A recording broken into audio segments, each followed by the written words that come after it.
తెలంగాణ రాజకీయాల్లో ముఖ్యమంత్రి రేవంత్ రెడ్డి శైలి ఎప్పుడూ ఆసక్తికరంగానే ఉంటుంది. 2 దశాబ్దాల రాజకీయ అనుభవంతో ప్రత్యర్థుల ఎత్తుగడలను ముందే పసిగట్టడంలో ఆయన ఆరితేరారని విశ్లేషకులు భావిస్తుంటారు.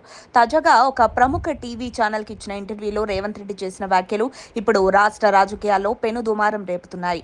ముఖ్యంగా బీఆర్ఎస్, బీజేపీలు విడివిడిగా కాకుండా కలిసి రావాలని ఆయన విసిరిన సవాల్ వెనుక లోతైన రాజకీయ లెక్కలు ఉన్నట్లు కనిపిస్తోంది. అధికారంలోకి వచ్చినప్పటి నుండి కాంగ్రెస్ వరుస విజయాలను అందుకుంటోంది. అసెంబ్లీ ఉప ఎన్నికలతో పాటు సర్పంచ్, మున్సిపల్ ఎన్నికల్లో ఘన విజయం సాధించడం రేవంత్ రెడ్డి నాయకత్వానికి బలాన్నిచ్చింది. ఈ ఉత్సాహంతోనే మరో 3 ఏళ్లలో జరగబోయే అసెంబ్లీ ఎన్నికలకు ఇప్పటి నుంచే క్యాడర్ను సిద్ధం చేస్తున్నారు.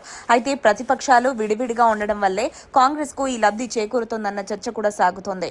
2024 ఆంధ్రప్రదేశ్ ఎన్నికల్లో వైసీపీని గద్దెదించేందుకు టీడీపీ, జనసేన, బీజేపీ కలిసి కూటమిగా ఏర్పడి విజయం సాధించాయి. అదే తరహాలో తెలంగాణలో కూడా బీఆర్ఎస్, బీజేపీ కలిస్తే కాంగ్రెస్ ను ఓడించవచ్చనే ప్రచారం తెరపైకొచ్చింది.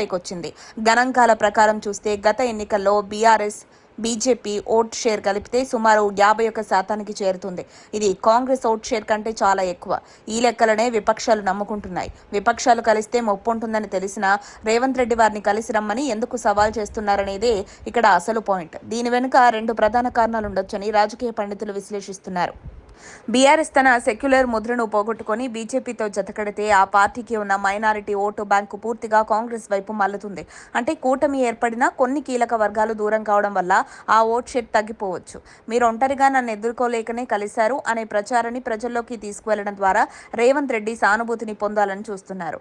మొత్తానికి ఏపీ తరహాలో కూటమిగా ఏర్పడి అధికారంలోకి రావాలని విపక్షాలు భావిస్తుంటే వారు కలిస్తేనే తనకు మరింత లాభమని రేవంత్ రెడ్డి లెక్కలు వేస్తున్నారు. మరి ఈ పొత్తుల ప్రచారం నిజమవుతుందా లేక రేవంత్ రెడ్డి అన్నట్లుగా ఈ కూటమి చిత్తవుతుందా అనేది కాలం నిర్ణయించాలి. కానీ ప్రస్తుతానికి మాత్రం ముఖ్యమంత్రి తన వ్యాఖ్యలతో ప్రత్యర్థులను ఆత్మరక్షణలో పడేశారని చెప్పొచ్చు.